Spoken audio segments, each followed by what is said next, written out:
ভিন্ন ভিন্ন জাতিগোষ্ঠীর ওপর অন্য কোনো দেশের শাসকের রাজনৈতিক ও সামরিক প্রভাব সাম্রাজ্য সৃষ্টি করে।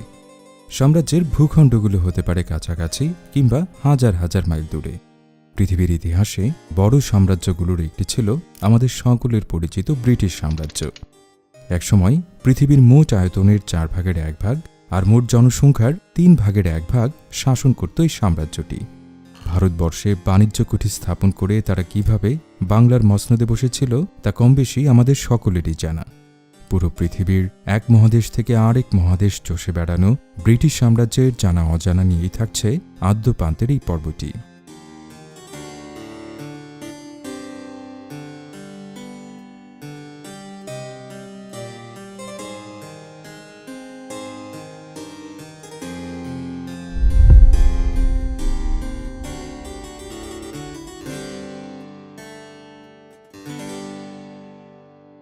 একসময় যে সমস্ত দেশ যুক্তরাজ্য দ্বারা শাসিত বা নিয়ন্ত্রিত ছিল সে দেশগুলোকেই একত্রে বলা হয়ে থাকে ব্রিটিশ সাম্রাজ্য। অস্ট্রেলিয়া, কানাডা, ভারত এবং আফ্রিকার অনেক অংশও অন্তর্গত ছিল এই সাম্রাজ্যের, যেগুলোকে বলা হয় এক একটি উপনিবেশ বা কলোনি। তৎকালীন পৃথিবীতে রাজত্ব করা এই সাম্রাজ্যটি যেমন আধুনিকতার ছোঁয়া দিয়েছিল উপনিবেশগুলোকে, ঠিক তেমনি লুটতরাজ, শোষণ আর দমন নিপীড়নের দিক দিয়েও ছাড়িয়ে গিয়েছিল অন্যদের।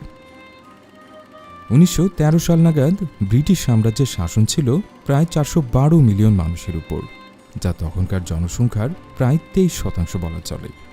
সে সময় পুরো দুনিয়ার 35% জিডিপি নিয়ন্ত্রণ করত ব্রিটিশরা। বিভিন্ন উপনিবেশে তাদের প্রতিষ্ঠিত বাণিজ্য কুঠি এবং শিল্প কারখানা থেকে উৎপন্ন পণ্য পৌঁছে যেত পৃথিবীর চারদিকে। বিশ্ব অর্থনীতির 27% রপ্তানি পণ্যের একচেটিয়া নিয়ন্ত্রণ ছিল তাদের হাতে। সাম্রাজ্যটি 1 শতাব্দীরও বেশি সময় ধরে বিশ্বশক্তির ক্ষমতায় ভূমিকা পালন করেছে। বলা হতো ব্রিটিশ সাম্রাজ্যের সূর্য কখনো অস্ত যায় না। এই সাম্রাজ্যের বিস্তার এতটাই ছিল যে সাম্রাজ্যের এক অংশে সূর্যাস্ত হয়ে গেলেও আরেক অংশের আকাশে সূর্য ঠিকই অবস্থান করত। বলাই বাহুল্য, সাম্রাজ্যটি সমগ্র বিশ্বের সমাজ, শিল্প, সংস্কৃতি এবং মানুষের জীবনে ব্যাপক পরিবর্তন এনেছিল। চলুন এবার জেনে নেওয়া যাক এই সাম্রাজ্যটির উত্থান সম্পর্কে। দ্বীপরাষ্ট্র ব্রিটেনের ভৌগোলিক অবস্থান এবং অন্যদের সাথে সীমানা এমন ছিল যে খুব সহজে শত্রুদের দ্বারা আক্রমণের ভয় ছিল না।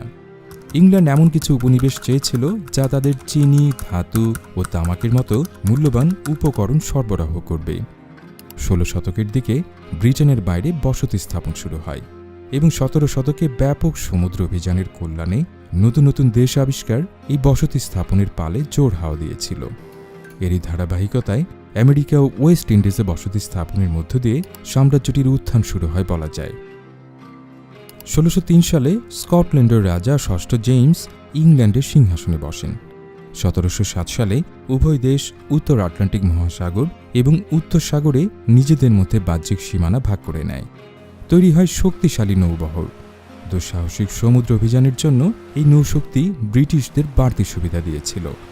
বলা যায় রাজকীয় এই নৌবাহিনীর শক্তি ব্রিটিশদের ক্ষমতার কেন্দ্রবিন্দুতে ছিল। হেনরি অষ্টমের সময় ইংল্যান্ড রাজ্যকে একটি সাম্রাজ্য হিসেবে ঘোষণা দেওয়া হয়। 17 শতকের শুরুর দিকে ব্রিটেন আক্ষরিক অর্থে একটি সাম্রাজ্যের আকার ধারণ করতে শুরু করে। 1585 সালে বিখ্যাত অভিযাত্রী স্যার ওয়াল্টার র্যালে ভার্জিনিয়ার রোয়ানক নামক স্থানে একটি ইংরেজি বসতি গড়ে তোলার চেষ্টা করেছিলেন, কিন্তু তিনি ব্যর্থ হন।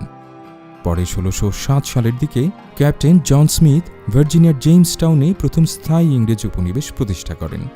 এভাবেই ব্রিটেনের মানুষ নিজেদের সীমানা পেরিয়ে বিশ্বের বিভিন্ন স্থানে স্থায়ী বসতি স্থাপনের মাধ্যমে ঔপনিবেশিক যুগে নিজেদের অবস্থান পাকাপোক্ত করে তুলতে শুরু করেছিল। ব্রিটিশ সাম্রাজ্যের উত্থানের পর থেকেই এর নাটকীয় বিস্তার শুরু হয়। সমুদ্র অভিযান এবং বাণিজ্য কুঠি স্থাপন সাম্রাজ্যটিকে পুরো বিশ্বে ছড়িয়ে দেয়। সময়ের সাথে সাথে ইংরেজরা আরও বেশি অঞ্চলের দখল নিতে থাকে। 15 শতক থেকে শুরু হওয়া ঔপনিবেশিক যুগে ব্রিটিশদের প্রতিদ্বন্দ্বীও কিন্তু কম ছিল না। কলোনি স্থাপনের প্রতিযোগিতায় ডাচ, পর্তুগিজ বা স্প্যানিশদের সাথে ব্রিটিশদের রীতিমতো ঝুঁজতে হচ্ছিল। যাই হোক, 17 এবং 18 শতকের দিকে সাম্রাজ্যটি উত্তর আমেরিকা এবং ওয়েস্ট ইন্ডিজের প্রধান উপনিবেশগুলো লাভ করে, যা আজ ক্যারিবিয়ান দ্বীপপুঞ্জ নামে পরিচিত। স্থানটির জলবায়ু চিনি এবং তামাকের মতো ফসল চাষের জন্য উপযুক্ত ছিল। উত্তর আমেরিকা এবং ক্যারিবিয়ান দ্বীপগুলোতে বসতি স্থাপন এবং স্টক কোম্পানির প্রতিষ্ঠা তাদের আরও সামনে এগিয়ে নিয়ে যায়। ক্যারিবিয়ানদের আশীর্বাদে ইংল্যান্ড পেয়েছিল সবচেয়ে গুরুত্বপূর্ণ উপনিবেশ। 18 শতকের মধ্যে ব্রিটিশদের নৌশক্তি আকাশচুম্বী এবং ঈর্ষা করার মতো অবস্থানে পৌঁছায়। বিভিন্ন ক্ষেত্রে তারা বিনিয়োগ করতে থাকে বিপুল পরিমাণ অর্থ, জাহাজ এবং বন্দুক। একসময় ব্রিটিশদের মাঝে এক অদ্ভুত ধারণা জন্মায় যে সমুদ্রই তাদের ভাগ্যের চাকা ঘোরাতে চলেছে। বিভিন্ন স্থানের সমুদ্র অভিযানের মাধ্যমে তারা তাদের বাণিজ্য ক্ষেত্রগুলোর বিস্তার ঘটাতে থাকে। যদিও এক পর্যায়ে ব্রিটিশরা শুধু ব্যবসা বাণিজ্যের মধ্যেই নিজেদের সীমাবদ্ধ রাখতে পারেনি। ব্রিটিশ জয়েন্ট স্টক কোম্পানিগুলো উত্তর আমেরিকার কিছু অঞ্চলে বাণিজ্য করতে গিয়ে একসময় সেই অঞ্চলগুলো নিজেদের দখলে নিয়ে নেয়। সাফল্যের সাথে উত্তর আমেরিকা এবং ওয়েস্ট ইন্ডিজে নিজেদের উপনিবেশ গড়ে তোলার কারণে শক্তিশালী হতে থাকে তাদের ব্যবসায়িক ব্যবস্থা এবং অর্থনৈতিক সফলতা। উপনিবেশগুলোতে পণ্য আমদানি করা হতো সরাসরি গ্রেট ব্রিটেন থেকে, এবং রপ্তানিকৃত পণ্যগুলো চলে যেত ব্রিটিশ বাজার হয়ে বিশ্বের বিভিন্ন প্রান্তে। ভারতবর্ষের মশলার প্রতি আকৃষ্ট হয়ে তারা মুঘল সম্রাটের অনুমতিক্রমে এদেশে বাণিজ্য ঘুরে স্থাপন করে। কিন্তু মশলার পাশাপাশি তাদের বাণিজ্যে ধীরে ধীরে জায়গা করে নিতে থাকে সিল্ক, তুলা, চা, আফিম প্রভৃতি। ব্রিটিশ ইস্ট ইন্ডিয়া কোম্পানি পরবর্তীতে 1757 সালে সুকৌশলে কিভাবে মুঘল বাংলা দখল করেছিল এবং অত্যাচারের এক নতুন অধ্যায়ের সূচনা করেছিল তা কমবেশি আমাদের সকলেরই জানা। পরবর্তী টানা 200 বছর ভারতবর্ষে চলেছে ইংরেজদের লুটতরাজ। তবে শিক্ষা, যাতায়াত থেকে যোগাযোগ সকল ক্ষেত্রে তাদের আধুনিক শাসন ব্যবস্থার প্রয়োগ তাদেরকে বহুদিন টিকিয়ে রাখতে সহায়তা করেছিল। তবে এক গবেষণায় উঠে আসে ব্রিটিশ শাসনের সময় এই অঞ্চলের মানুষদের উপর বারবার নেমে এসেছিল দুর্ভিক্ষ। ব্রিটিশ শাসনের পরিসমাপ্তি ঘটে 1943 সালের ভয়াবহ দুর্ভিক্ষের মধ্য দিয়ে।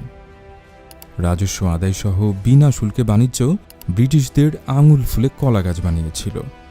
ইতিহাসবিদ উইলিয়াম ডালরিম্পলের গবেষণা মতে 1600 সালে ইস্ট ইন্ডিয়া কোম্পানি যখন প্রতিষ্ঠা হয় তখন বিশ্ব জিডিপিতে ব্রিটেনের অবদান ছিল মাত্র 1.8% এবং ভারতের ছিল 22.5%। ব্রিটিশ রাজ ক্ষমতায় আসার পর এই হার পুরোপুরি উল্টো দিকে মোড় নেয়। কলম্বিয়া ইউনিভার্সিটির এক গবেষণাপত্রে অর্থনীতিবিদ উৎস পাটনায়ক জানান, 1765 থেকে 1938 সাল পর্যন্ত ব্রিটিশরা ভারতবর্ষ থেকে পাচার করেছিল প্রায় 45 ট্রিলিয়ন মার্কিন ডলার সমমূল্যের সম্পদ। 20 শতকের শুরুতে অর্থনৈতিক নেতৃত্বের চাকা ঘুরে যেতে থাকে। 1902 সাল নাগাদ ব্রিটিশ সাম্রাজ্য টেলিগ্রাফ তারের একটি নেটওয়ার্ক দ্বারা একসাথে যুক্ত ছিল, যাকে বলা হয় অল রেড লাইন। ব্রিটিশদের সাম্রাজ্যবাদী মনোভাব এতটাই তীব্র ছিল যে বর্তমানে জাতিসংঘের সদস্যপ্রাপ্ত 170টি রাষ্ট্রই এই সাম্রাজ্যটির শোষণের শিকার হয়েছিল। আক্রমণ থেকে বাদ পড়েনি আজকের যুক্তরাষ্ট্র, চীন এবং রাশিয়ার মতো রাষ্ট্রগুলো। ভারতে হস্তি বহন নিয়ে আক্রমণ করা হয়েছিল ইথিওপিয়াকে। তুর্কমেনিস্তানে চালানো হয়েছিল নিষ্ঠুর গণহত্যা। আক্রমণ চালানো হয়েছিল রাশিয়ার উপরও, যদিও তা খুব একটা সফলতার মুখ দেখেনি। চীনের হংকং সহ বিভিন্ন অঞ্চলকে আক্রমণ করে আধা উপনিবেশে পরিণত করা হয়। বক্সার বিদ্রোহকালে দখলে নেওয়া হয় রাজধানী পিকিং, যার বর্তমান নাম বেইজিং। ব্রিটিশদের শোষণের শিকার হয়নি এমন 22টি রাষ্ট্রের মধ্যে রয়েছে আইভরি কোস্ট। ব্রিটিশ সাম্রাজ্যের পতনের দুয়ার উন্মোচন হয় প্রথম বিশ্বযুদ্ধে। এ যুদ্ধে ব্রিটেন হারায় 7,15,000 সৈন্য এবং আহত সেনার সংখ্যা ছিল প্রায় 15 লাখ। যুদ্ধের ফলে অর্থনৈতিকভাবে দুর্বল ব্রিটেন মার্কিন যুক্তরাষ্ট্রের কাছ থেকে ঋণ নিতে বাধ্য হয়। 1919 সালের আইরিশ স্বাধীনতা যুদ্ধ, 1922 সালে আয়ারল্যান্ডের স্বাধীনতার লাভ থেকে শুরু করে রাশিয়াতে বলশেভিক বিপ্লবের মাধ্যমে কমিউনিস্ট সোভিয়েত রাশিয়ার জন্ম ব্রিটেনের জন্য পরোক্ষভাবে প্রতিকূলতা সৃষ্টি করতে থাকে। 1929 সালে ইউরোপে অর্থনৈতিক হাহাকার নেমে আসে। বেকারত্ব গ্রাস করে লাখ লাখ মানুষকে। জন্ম হয় হিটলারের। মুসোলিনির নেতৃত্বে ফ্যাসিবাদের উত্থান ঘটে ইতালিতে। দ্বিতীয় বিশ্বযুদ্ধের পর ব্রিটেনকে আবারও আমেরিকার কাছ থেকে ঋণ নিতে হয় প্রায় 3.75 বিলিয়ন মার্কিন ডলার। ধীরে ধীরে ব্রিটিশ সাম্রাজ্য হতে থাকে নেতৃত্বশূন্য। রাজনৈতিক ভঙ্গুর অবস্থা কলোনিগুলোকে নিরাপত্তা দেওয়ার জন্য হয়ে ওঠে অপর্যাপ্ত। একে একে ভেঙে পড়তে থাকে কলোনিগুলো। কেউ যুক্ত হয় অন্য রাষ্ট্রের সাথে, কেউ বা অর্জন করে স্বাধীনতা। এভাবেই একসময় ভেঙে পড়ে একসময়ের দুর্দান্ত প্রতাপশালী ব্রিটিশ সাম্রাজ্য। তবে এখনও কিন্তু টিকে আছে বেশ কিছু উপনিবেশ যারা যুক্তরাজ্যের ভৌগোলিক সীমার অন্তর্গত নয়। যুক্তরাজ্যের সাথে সাংবিধানিক সংযোগ স্থাপনকারী কয়েকটি অঞ্চল এই সাম্রাজ্যটির শেষ অবশিষ্টাংশ। ব্রিটিশ ভারত মহাসাগরীয় অংশ, কেমেন দ্বীপপুঞ্জ, বারমুডা, সেন্ট হেলেনা, ফকল্যান্ড দ্বীপপুঞ্জ সহ মোট 14টি অঞ্চল এখনও ব্রিটিশ উপনিবেশ হিসেবে রয়ে গেছে।